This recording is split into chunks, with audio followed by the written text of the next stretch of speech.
This is Coach Rehkow with Scorebook Live at our first annual GSL GNL Media Days. I have Coach Mike Arte from Gonzaga Prep. Welcome, Coach. Thank you. Thanks for having me.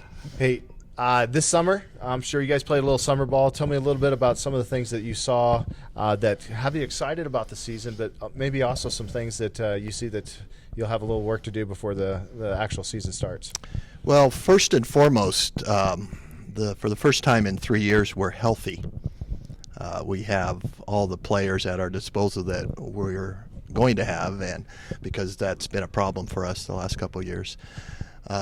We have a great group of 5 seniors coming back that are going to be the leaders on our team, and I think from that perspective and the experience that they bring, I'm really excited about where this season's going to take us. With those 5 seniors, maybe share a little bit about a couple of them that you're expecting some big things from them as far as leadership and contributions on the floor. Well, first of all, from contributions on the floor, they're all very skilled players. 4 of the 5 are post players, and the 5th one is a wing player. And so from the standpoint, that's going to be one of our strengths, is to take the ball inside and do a lot of things from that perspective. That's been lacking for us the last couple of years, and I think that's going to be a big plus for us, is to get the ball inside to them. Plus, we have some good people outside as well, and so I'm like I said, I'm just really excited. I think from a perspective of where we need to grow is depth. Our first 6 or 7 players are extremely talented, but from after that, and I know in this league, being here for a long time, that you need other players to fill in roles and to do things positive off the bench, and that's going to be one of the things we're going to have to grow in and work at, is to have some of those positive aspects come off the bench. And I find that interesting. You are now officially you were before the elder statesman, but in a league. You mean the oldest? Is that what you mean? Well, sure, we'll go with the oldest. I was trying to be nice, but I'm going to throw him under the bus here a little bit. When we look at it, it really is. As coaches, it's a puzzle, and trying to get all those pieces together. And the last couple of years, you've been missing a piece here, a piece there. Yeah. And as you said, being healthy, we can't control their physical state, but now that you've got them healthy, where do you see yourself in the GSL this year? I think it's going to be a pretty tight race. From the 4A standpoint, I truly believe there's 5 teams that could win it. And then there's also one really good 3A team. And so from a standpoint of this is my 33rd year, the competitiveness of the league is just as good as it's ever been. And every one of those 5 teams in the 4A ranks could, if they have luck go their way and get some breaks here and there, any one of those 5 teams could win the league this year. Yeah, I agree, because I've mentioned this to several of the GSL teams. This is by far probably the most parity we've had in the league in quite a while. I mean, we've had the dominant programs. LC went on a run, you guys went on a run, CV went on a run. Now we're starting to see it really starting to balance out a little bit. Knowing that, and knowing how the GSL every single night, I mean, you've got to come to play. How does that prepare you for potential playoff run and maybe state run?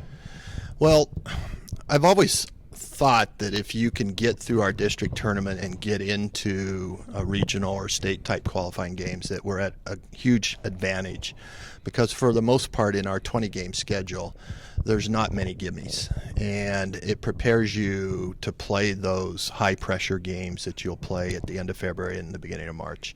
And so from that standpoint, I just think it's important. Plus, all of us have girls that play high-level games during the summer, whether that's playing for us in our summer programs or playing for their AAU teams.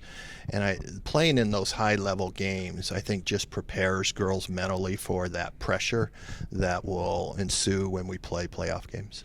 So when you look at your schedule that you're going to have this year, what are some of your non-league games that are going to be really, kind of help you see where you're at before you really get into some of the league stuff? Well, it's really interesting, because we actually start off our schedule playing Central Valley. Very first game, league. We have 2 non-leagues against Idaho schools. We play Post Falls and Coeur d'Alene. Both Mark out at Post Falls has a wonderful program and does a great job out there, and we play Coeur d'Alene right after Christmas, and then we're heading to Phoenix, Arizona, to play in a 80-team tournament that is broken into like 16-team divisions, and we'll play 4 games down in Phoenix, Arizona, right after New Year's, and so that will certainly be a key for us. One of the things I think, about high school basketball, or even just high school, let's just put it that way, I think it's important for us to provide experiences for kids. And that's not always just like going to state or going to this. I think it's important that we provide good experiences for them. And so we try and find, non-league opponents where that will be good experience for them. And then taking a trip to Arizona is just going to be a fun adventure for them as well. And we'll play some pretty good teams down there as well. And that's interesting because you and I have been around long enough, and there was many years where we didn't have that opportunity. And we were a couple of the coaches that really fought for that. Yeah. And what a great experience. Yeah. I just even my last year being able to go over to Seattle for the weekend was was a cool adventure for them, and they remember that. When you look at your calendar and you're going to play some tough teams, coach speak aside, is there any on your calendar that you're like, these are going to be pivotal to where we end up at the end of the year? All the 4A teams. I mean, the way our league schedule's set up, any one of those 10 games are important games. A win against those teams is a very important win, and a loss against those teams is a very important loss. Because in the final standings, you want to obviously be as high as you can because it gives you a better draw when you get to the regional tournament and have to play. For 2 years now, we've had to play Chiawana the very first game of regionals, and that's been tough for us, especially with our injuries that we've had and stuff. And so obviously you want to draw a team from down there where you're going to get some good momentum going into that regional tournament so you can get through that 2-week period and then move on to the state level. So do you get 2 or 3 berths this year? We have 2 is all. Yeah, so it's going to be interesting because Chiawana, you mentioned them. They're going to be a different team, with Talia Van Offen going there now, and it's interesting. The regional will actually be in Tri-Cities this year. Your girls ready for this? Oh yeah, I think so. Again, like I said, they play enough high-level games that I don't think those games. They understand the importance of those games, but those games I don't think bother them from that perspective. So, well, Coach, all the years coaching against you, absolutely enjoyed every one of them. Thanks. Great coach, better person. I just wish you guys the absolute best, and I'm glad you have a full, healthy team, and I'm expecting to see some good ball. Thank you. Hopefully I'll get a chance to come out and watch you guys a lot. Thanks, Freddie. Thanks, man. Okay.